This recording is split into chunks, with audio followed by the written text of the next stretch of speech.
So now we look at something that we call a reference level. In electronic communications technology, a logarithmic measure of RF is called dBm. We're referencing our dB to 1 milliwatt of power, okay? So it's often denoted then in RF power as dBm. And so now we can see in our expression here, we change the subscript to dBm, and in the denominator, we always put 1 milliwatt. So we're going to compare, the ratio compares the power in milliwatts to 1 milliwatt. So if we try to solve then for the power in milliwatts by moving our terms around and creating the exponential, we end up with, in this case, 1 milliwatt times the exponential of 10 to the power in dBm divided by 10. On this chart over here, you can see some common values, some incremental values of what's going on here. If we start at the middle here, we're looking at a dBm value of 0. Reference to 1 milliwatt, we have 1 milliwatt. Say if we jump up here to 10, a dBm value of 10 relates directly to 10 milliwatts. Okay, if we go up to 20, you can see we're at 100 milliwatts. If we go up to 30, we're at 1,000. Okay, 1 times 10 to the third, or 1 full watt. Okay, so we're at 1,000 milliwatts, which gives us 1 watt. Okay, if we go up to 90, 10 to the ninth, 1 megawatt, and vice versa on the other way. So this, taking a look at this chart and becoming familiar with it gives you a feel for what is going on when we use dBm measurements. So let's start looking at some examples. It's the easiest way to put some sense to this. So if we have a power gain of an amplifier at 33 dBm, let's determine the output power. So our attenuation or our gain is equal to 10 times the log of power out over power in. In this case, 33 dBm of attenuation or gain in this case, 10 times the log of the power out divided by 1 milliwatt. That's what we're referencing it to. So moving our terms around, taking the exponential, we end up with a power out of 1 milliwatt times 10 raised to 3.3, or 2 watts of output power. Looking at now something called the frequency response. To understand the frequency response, we have to introduce a term called a Bode plot. A Bode plot now is a useful tool for approximating frequency response of a circuit or a system. So we're going to look at a graphical representation of the output using that frequency response. If we recall from the AC circuit analysis section where we introduced X sub C, the capacitive reactance, we saw that capacitive reactance varied inversely with frequency. Okay, so at some point we reached what we called the cutoff frequency, and this occurs where the capacitive reactance equals the resistance. So in our relationship then of the values here of the, just fix this real quick, come on, not behaving, there we go. The 20 times the log of V out over V in for our relationships then, we go back and look at a simple circuit that we've used before, a simple RC circuit. We can see here that we're taking the output across the resistor. So V out equals the drop or the output taken across the resistor. Oh man, must have got some gremlins in here when I was putting these together. Don't know how those log values managed to disappear, but they most certainly did. Okay, so if we look at what we saw with this X sub C varying inversely with the frequency, at high frequencies, the V out is equal to the V in. So the output voltage is equal to the input voltage. So in this case, our gain then, 10 by 10, taking the 20 times the log, gives us a attenuation or gain of 0 dB. So in this case, the maximum possible gain for the circuit is 0 dB when the input voltage matches that of the output voltage. So the next few slides are going to start to look a little busy here, but what we're just trying to do, try to get an idea of what this frequency response looks like in terms of a Bode plot. So what we're going to use is a type of graph called a semi-log. Semi-log has log scaling along the x-axis and regular straight scaling that you're used to on the y-axis. So the frequency in this case is the x-axis, and it becomes the independent variable because it's what we're putting in. We're changing the frequency, so it's independent of the output. So, and it's plotted along the logarithmic scale. A scale for the attenuation or gain then is on what we would normally look at along the y-axis.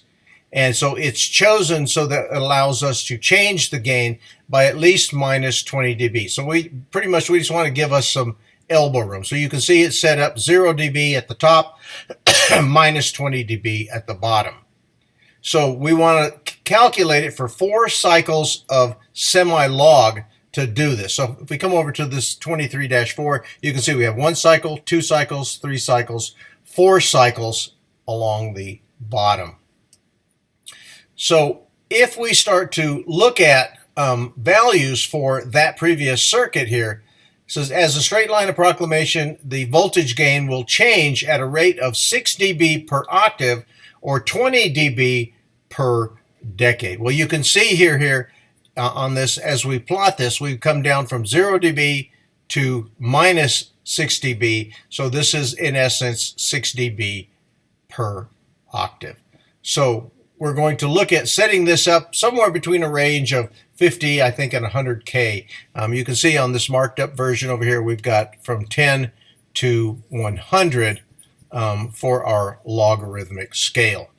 Okay, in determining the cutoff frequency, the relationship that we introduced before, 1 over 2 pi times the capacitor times the resistance, then gives us a cutoff frequency of 100 hertz. So we can see here on the graph, we have marked this off that our cutoff frequency is about right there at the 100 hertz mark.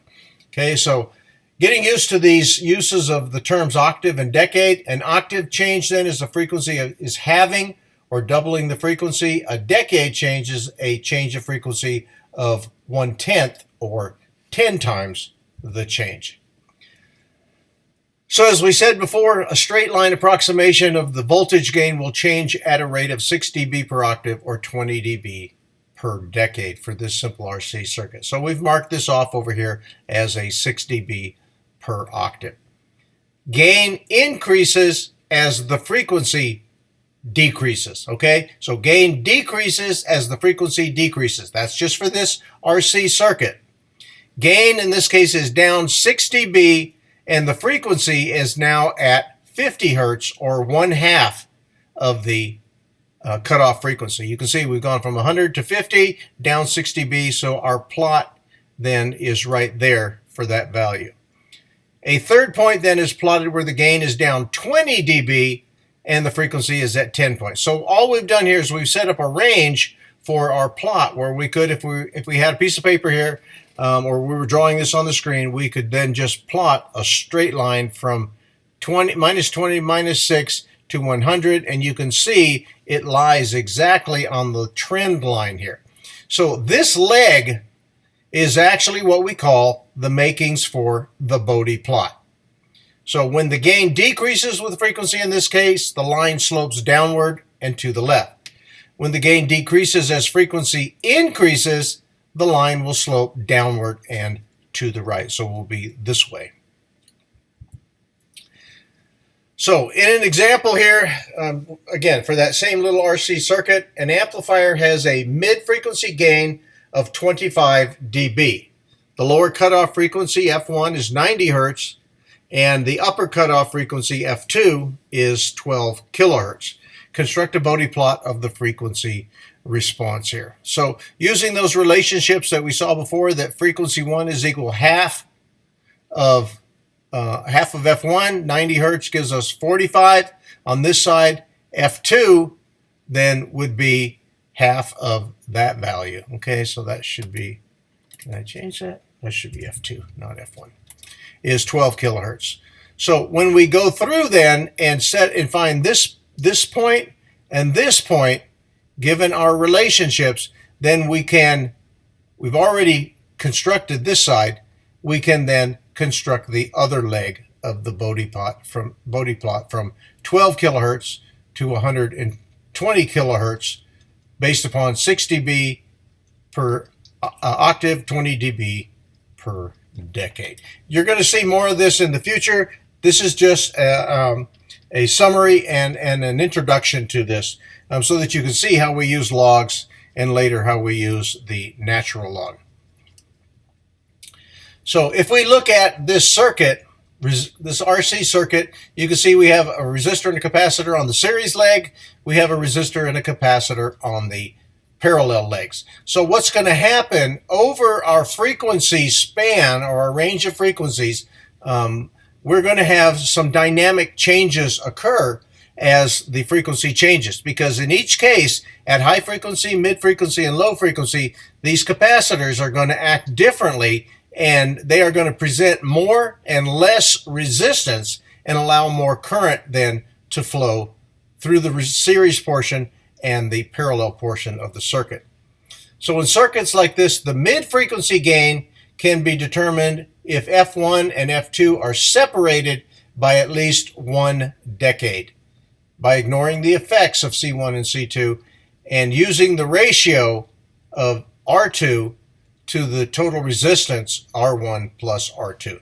So we're going to use that ratio comparatively.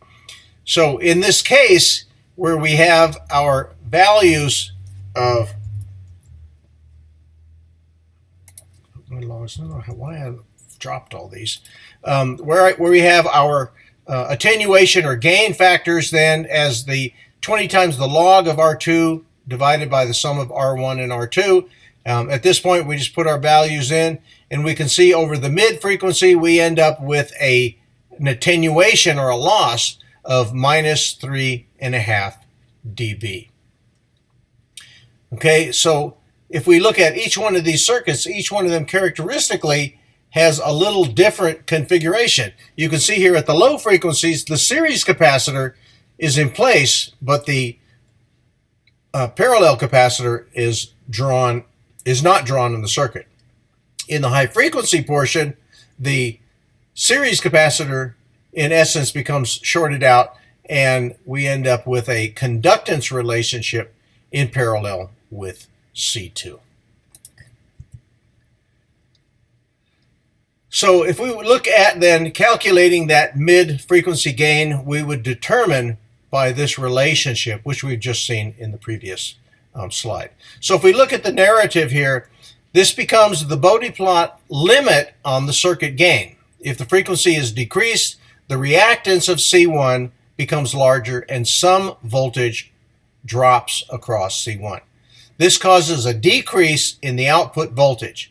If the frequency is increased, the susceptance of C2 increases, which again causes a decrease in output voltage.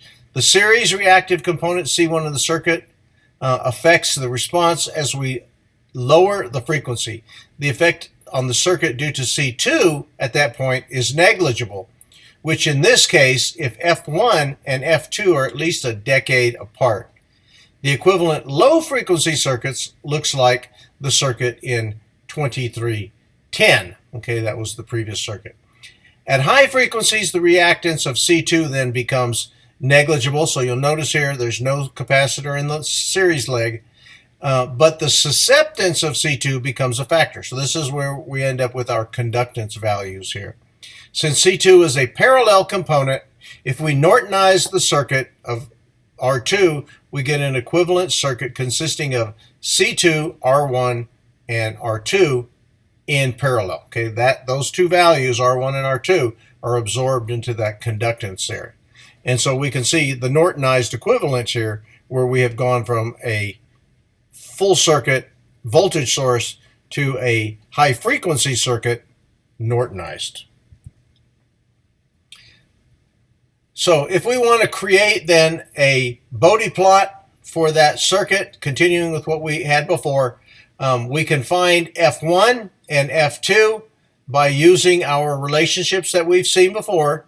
1 over 2 pi times c times the sum of R1 and R2 gives us a 106 hertz response at the low end. And then F2, the two conductances, G1 plus G2 over 2 pi c, you notice the resistance is gone, and we end up with 23.9 kilohertz at the high end. Okay, so we construct then with those values our Bode plot, and we can see what happens. Although these are drawn very sharply, circuits don't react that way. What will end up happening is you'll get a curve that we will see that actually you end up getting what's called roll-off that occurs here, and roll-off that occurs here on the high end and the low end. So in this diagram you can see we've got some roll-off here, and we've got a point here, the minus 3 dB point, which is called the half power point at the cutoff frequencies high and low. So we can calculate from that RC high pass filter and low pass filter our values that we would use to calculate those values. Okay, so I am obviously missing my term. I do not know what happened. I must have done a cut and paste and lost my term. Let's see if I can put it back in there. Doing work on the fly here. You get an idea that I'm just like anybody else. I am human. So let's see if we can get back to that value. I'm trying to capture the there we go. I'm trying to capture the term that has disappeared here on us. Let's see if it puts it back in. Okay, so there it is. We're still missing this guy. Okay, we got to know what we've let it be equal to. So there is our paste. What we've got it equal to. All right, we've got it all in there. I can take it out. Holy smokes. Okay, if I were doing this on the board, I'd be erasing like heck to make this happen. So we have two terms that we have to calculate based upon the high and the low pass filter situation. So in this case, we're going to take our high pass filter and let it equal this expression, and our low pass filter equal that expression. So as we go through then, given an example here, 50 hertz of gain, find the gain at 50 hertz and at 100 kHz by constructing the Bode plot and finding those frequencies on the curve. So we're going to input our values in here to determine what our loss, our attenuation, or our gain is. In this case, we end up with minus values, you can see when we're done. So we end up with an attenuation when we put our values in from our plots. Again, we're asking for the gain at 50 and at 100 kHz, and if we go back here and look, the value of 106 hertz and a value of 23.9 are the values that we're going to plug into our two values. So we can determine what the resultant gain is for the high and the low cutoff points. So in this case, we have the attenuation equal to minus 10.9, and in the second case, the attenuation equal to minus 16.2. All right, so when we come back here, we're going to take a real quick look at something called the transients on the time constant for capacitors.